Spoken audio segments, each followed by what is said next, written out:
Basta kahapon, pumunta ka... Ay! Nakagat ko yung dila ko, ang sakit! Hala! Bigay ka ng number, bilis! Ha? Number 4. A, B, C, D. Hala, letter D. Ibig sabihin, naiisip ka ni letter D. Si Dodong yan, no? Yung crush mo?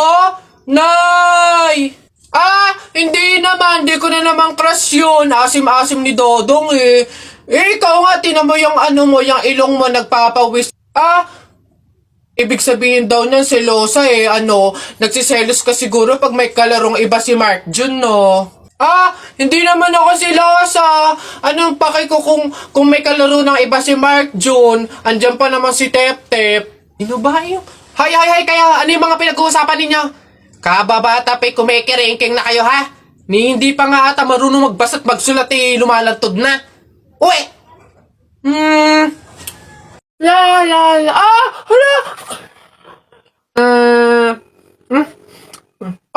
Ay, Bobay, anong ginagawa mo? Hoy, Bobay, masama kaya yung ginagawa mo? Bawal daw yun, pamahiin daw yan eh. Hindi daw pwede magpatay-patayan kasi baka daw magkatotoo. Tumigil ka nga dyan, Jepoy! Ang ingay-ingay mo eh. Paano hindi ako magpapatay-patayan? May zombie, Jepoy, ayun oh! Oo nga, zombie to! Ang pangit-pangit pa, mukha pang mabaho! Wow, bastusan! Kayo mga bata pa kayo, mga judger na kayo ha? Pulubi ako, hindi ako zombie. Ay, di sorry po! Huwag niyo ako idamay sa kung ano-anong nilalaro niyo dyan. Nagkakalakal ako dito eh. Baka ito ang zombie.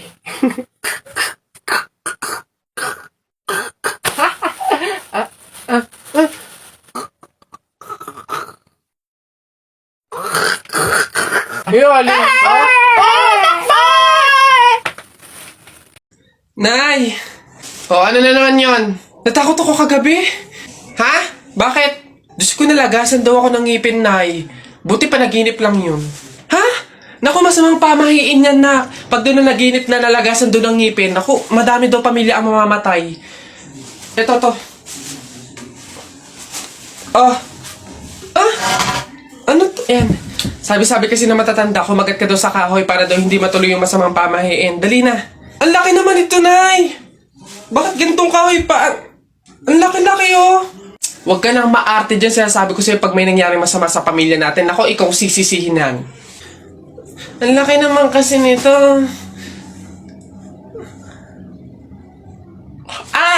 Mabuti nga yun, sumunod ka sa pamahiin. Mas mabuti na yung siguradong walang mangyayari. Oo, Nay. Uy, paano kaya kung nakita natin si Lord, no? Basta ako pag nakita ko si Lord, sasabihin ko, ingatan niyo yung family ko, ingatan niyo yung friends ko, tsaka yung buong mundo. Ako naman, basta pag nakita ko si Lord, sasabihin ko, bigyan niya ako ng madaming Ferrari tsaka motor, yung iba't ibang kulay. Ayun na yung sa inyo. Ako, basta pag nakita ko si Lord, sasabihin ko, Lord, isama mo na ako. Flip-top ka ng flip-top, wala ka namang laptop. Eto, piso, pabili ng lollipop! Don't touch me, kamay mong madumi. Wash muna bago touch me! Wala, talo, wala. Yun lang, sabihin mo sa nanay mo, break na kami. Nakita ko ang panty niya ganong kalaki! Wala, sa langit may anghel, sa lupa may shell. Tignan mo ang tatay mo kalbo, nagjejel! Wala, talo! Short mo dilaw, brief mo dilaw. O tignan mo ang lola mo, pati ay lawlaw! Ano ha, sa talo? Ano, wala. Ba't dinamay mo yung pamilya ko? Puro pamilya ko yung sinasabi mo sa akin. Wala naman na pag-usapan na kasama yung mga pamilya. Yabang mo panapok. O sige, yabang mo, sa talo ka naman sige. Uy, pre, may nag-away ano yan? Salita pa kayo ng salita, suntukan na lang para malaman. Sige nga, pass, pass. Pass. Pass din. Fight! Hawakan mo nga sa tenga. Hawak tenga lang pala eh. Duwag naman yan eh. Oh. Oh. Ay, nasa mo na kay Papa. Nay! Parang masaya ang anak ko excited na po ako sa Biyernes kasi year-end party na daw po namin eh. Anak, parang hindi ko ata alam yun Nay, siya nga pala, kailangan daw po namin ng pangregalo sa kaklase namin tapos po 250 pesos para po sa pagkain. Ang laki naman ata, anak. Nay, masarap po yun. McDo po yun eh. Tsaka may fried chicken na yun. Sige na, Nay. Ang tagal ko nang hindi nakakatikim nun eh. Nung nakaraang taon pa ako, nung huli ako nakatikim nun. Anak, pasensya ka na. Sa isang taon ka na lang sumama. Kapag budget si nanay. Sige po, Nay. Dahil ikaw ang aking mata sa tuwing mundo'y naiiba. Anak, gising na. Nay? Bakit po? Diba, year-end party naman?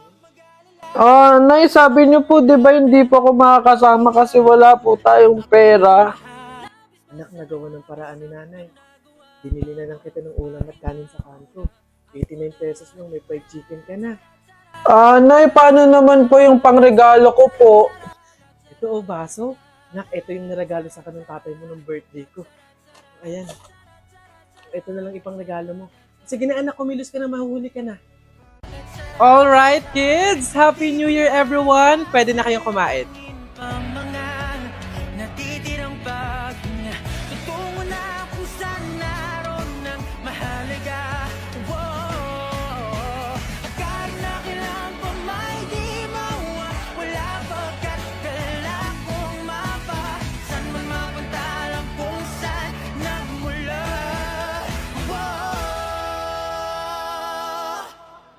Huwag mag-alala, ipikit ang iyong matatana. Pahinga mo. Salamat, Nay. Huwag mag-alala, ipikit ang iyong matatana.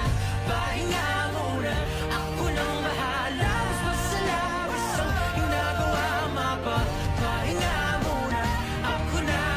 La-tara-tara, la-tara-tara, la-tara-tara-tara, la-tara.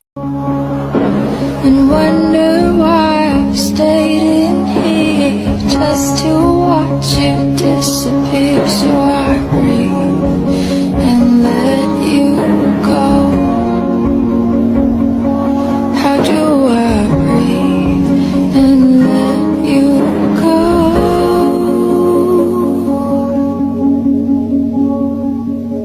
Before it's too late, I'll take a step away.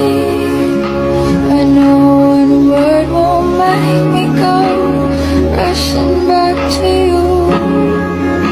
So I'll just shut my eyes, forget that you were mine. How do you go from making one your home and then just letting it all go? Let me take it before it changes. Baby, I don't know why I try to deny it when you show up. Every night I tell you that I want you, but it's complicated, so complicated. When it hurts, but it hurts so good. Do you take it? Do you break it off? When it hurts, but it hurts so good. Can you say it? Can you say it? Your love is like your love is like it hurts so good. Your love is like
sa'yo, para lang sa'yo.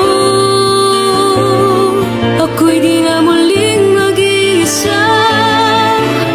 Ikaw na nga ang hinihintay ng puso ko. Para sa'yo, ako'y ibig pang muli. Dahil sa'yo, ako'y ibig ng muli. Ang aking puso'y pag-ingatan mo. Dahil sa ito'y muling magmamahal sa'yo, para lang sa'yo, ako'y ibig pang muli. Para lang sa'yo. Di ba? Bessie, tignan mo! Girl, nasa mall ka, wala ka sa palengke. Ano ba yung suot mo? Wala ka bang taste? Walang style? Walang fashion? Ano ba yan, girl? Ilugar mo naman yung suot mo. Baduy. Bakit hindi mo kami try gayahin, girl? Sosyalin, yayamanin, fashionista, ganyan. 2023 na, oh. Glow up naman, girl. Habol tayo. Or baka naman, Bessie, walang pambili. Mahirap siguro, ganun, poor. Alam mo, girl, madami dyang mga cheap store, yung mga ukay-ukay. Try mong tumingin sa mga ganon. Para naman maging maganda ka at maging presentable yung suot mo. Ano ba yan, Bessie? Wala bang tricycle dito or jeep man lang? Paulan na, oh. Ano ba yan? Paano tayo makakauwi nito? Oo nga, Bessie, hindi naman tayo pwede mag-book. Ang mahal-mahal ng pamasahe doon. Oh, girls! Ay. Kayo yung nakasabay ko sa mall kanina, di ba? Anong ginagawa? Commuters ba kayo? Ay, kala ko naman kasi kung makapan-judge kayo kanina. Naghihintay kayo dito na ng jeep, no? Tricycle? Kawawa naman pala kayo. Girls, ha, next time ha, wag kasi kayo man-judge ng kung sinong tao, lalo kung hindi nyo naman kilala. And wala namang issue pagdating sa pananamit. Kayo talaga. Sige na, una na ako ha. Ito kasi yung sasakyan ko. Oo, tama. Kahit ganito yung pananamit ko, may sarili akong sasakyan. Sige, una na ako. Wait, sa ganyang pananamit, mag-commute lang kayo. Gusto niyo sumabay? Pwede ba kahit saglit lang? Siyempre naman, hindi. After nyo akong i-judge kanina na pampaleng ko yung suot ko and wala akong fashion, walang style, tapos sasabay kayo, wag na lang siguro muna. Bye! Ingat! Ay, wow! Ang ganda nito, girl, pang outfit sa BGC. Buti 50 pesos lang. Ito nga, Bessie, mukha akong mayaman dito. Bigat. Oh! Hoy! Ay, lo! Kayo pala yan, Diyos ko.